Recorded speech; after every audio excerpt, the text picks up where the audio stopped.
Good morning class. आज की class में हम पाठ संख्या 10 क्रिया विशेषण एडवर्ब के बारे में जानेंगे। पिछले पाठों में आपने पढ़ा कुछ शब्द संज्ञा या सर्वनाम की विशेषता बताते हैं। ये शब्द विशेषण कहलाते हैं।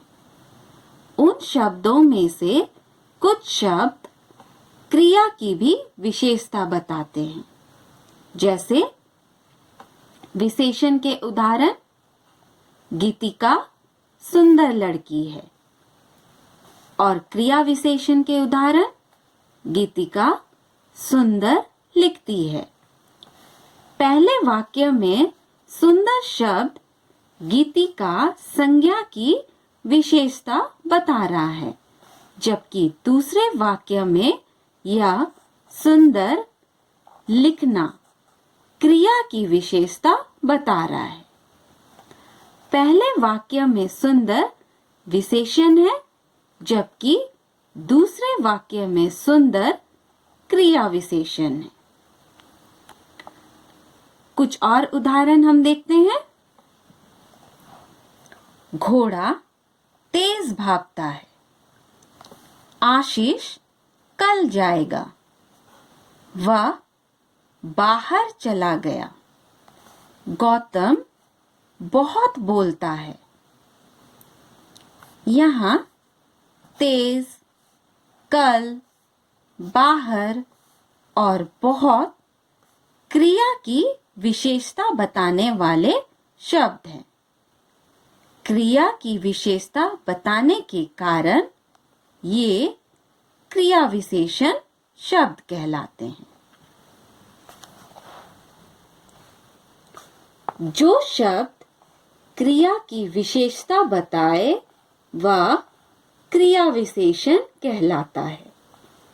जो शब्द क्रिया की विशेषता बताए वह क्रिया विशेषण कहलाता है। क्रिया विशेषण के भेद। क्रिया विशेषण के 4 भेद होते हैं। पहला, रीतिवाचक क्रिया विशेषण। दूसरा, स्थानवाचक क्रिया विशेषण। तीसरा, कालवाचक क्रिया विशेषण। चौथा, परिमाणवाचक क्रिया विशेषण। सबसे पहले हम रीतिवाचक क्रिया विशेषण एडवर्ब ऑफ मैनर के बारे में जानेंगे। रीति का अर्थ है ढंग या विधि। जिन शब्दों से क्रिया की विधि या रीति का बोध होता है उन्हें रीतिवाचक क्रिया विशेषण कहा जाता है। इस क्रिया विशेषण से क्रिया के प्रकार, निश्चय, अनिश्चय, स्वीकार, निषेध, कारण आदि का भी ज्ञान होता है। जैसे हिबा तेज दौड़ती है। शेर जोर से दहाड़ता है। मैं चुपके से उसके पीछे खड़ा हो गया। धीरे धीरे चलो। अनिल ध्यानपूर्वक पढ़ता है। मैं सचमुच नहीं जाऊंगा। संभवतः वह आए। आप यहाँ अचानक कैसे आए? कदाचित या सत्य नहीं बोल सकता। तुम खेलने अवश्य जाना। इन वाक्यों में गहरे काले शब्द क्रिया के संपन्न होने की रीति बताते हैं, अतः ये रीतिवाचक क्रिया विशेषण है। स्थानवाचक क्रिया विशेषण एडवर्ब ऑफ प्लेस। जिन शब्दों से क्रिया के स्थान का बोध होता है उन्हें स्थानवाचक क्रिया विशेषण कहा जाता है।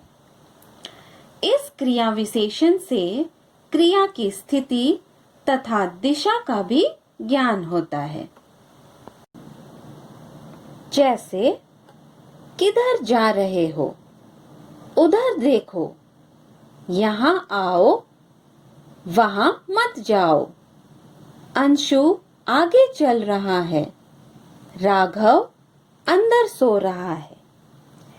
इन वाक्यों में गहरे काले शब्द क्रिया के स्थान का बोध कराते हैं, अतः ये स्थानवाचक क्रिया विशेषण है। कालवाचक क्रिया विशेषण, एडवर्ब ऑफ टाइम। जिन शब्दों से क्रिया के काल का बोध होता है उन्हें कालवाचक क्रिया विशेषण कहा जाता है।